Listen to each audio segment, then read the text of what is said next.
We bought this property in Provence 11 years ago now, and it's part of our mission to find the most beautiful place in the world to live, and we picked this place.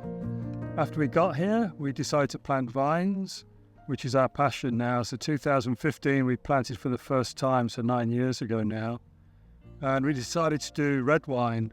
We planted 3 different grape types: Shiraz, Syrah, also Syrah, Cabernet Sauvignon, and Grenache. And the beauty of it every year is we can make a different blend and do it for ourselves. So we've just been picking with friends and family today. This is a great year for the vines. It rained a lot in May and early June, so you can see the vines are really green relatively for this time of year after a hot summer. It also rained quite a bit over the last couple of weeks, which has been fantastic. So it's really allowed the grapes to fill out and be full of juice. It's also great from a financial point of view because the more weight, the more you earn. So we're doing well out of it. So we're a husband and wife team. Luckily, I used to work in the food industry and originally was trained as a chemical engineer, but I didn't know how to make wine, but we've learned pretty quickly. We've both been trained, and my wife Mirun is a fantastic oenologue, so a really good taster. So between the science, technology and the tasting skills, it works really well between us. Good team. He's the winemaker and I'm the creative brain behind the brand.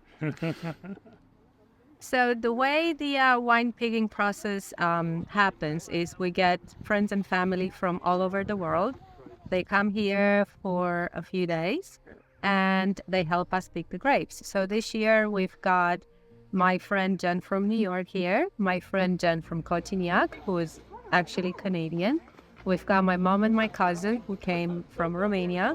Then we have Natalia, who is English born and now lives here. Then we have my mother-in-law Elaine, who came from England to be with us today, as well as Eric, Verena, and Robin, who are our neighbors and friends. Did I miss anyone? They're Swiss. And they're Swiss, exactly. So choosing the right date to pick is really important, but unfortunately, because people are flying from all around the world, we can't do it in the correct way. What you should do, and what I do, is go around the field and sample random grapes from all around, and then check the sugar content, and then you can convert that into an equivalent alcohol. This year is perfect, actually, by good luck and good fortune, that we should be at about 13% alcohol, which is what we want. But because it's now mid-September, the flavour, the colour, the tannins have developed very nicely, so the grapes look fantastic. We're looking for a really good vintage, I think, this year. At 8 o'clock, David gets the crates and the buckets and the wheelbarrow out of the wine cup, and we all walk down to the field and we start picking. Everybody has a sécateur, and we go and pick grapes from the fields that we want to have in the blend. So this year we have picked Syrah, right? And then a bit of Grenache and quite a lot of Cabernet Sauvignon, right? So this year the wine's going to be very much Cabernet Sauvignon. So we go along the rows of grapes and we pick them and we put them in buckets. And then from the buckets we put them in crates, and from the crates we put them in the wheelbarrow. And then the strong people have to wheel the wheelbarrow up to the front of the house, up the hill to the front of the house.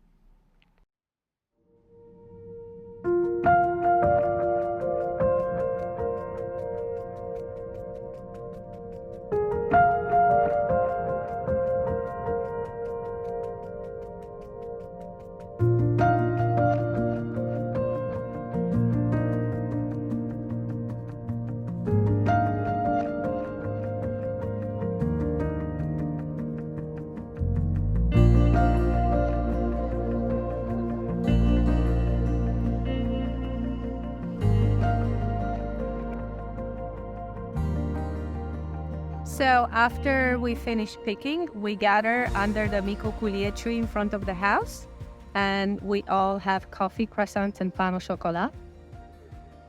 The instructions for picking are pretty simple. It's all hand-picked, so we can pick the best grapes. And basically, if you didn't want to eat it, then don't pick it. So anything that's too dry, too green, or has any mold on, we don't take. Just the best grapes, and that's the way we make really good wine. So once we've picked all the grapes, we then take them under a small house to the cellar. And we have a crushing destemming machine. The red machine takes someone on the handle to crank it around. Someone's tipping the grapes in the top, someone's catching the stems as they come out the other side, and the rest of the team's feeding grapes as fast as they can. And it went very, very efficiently today. Good team.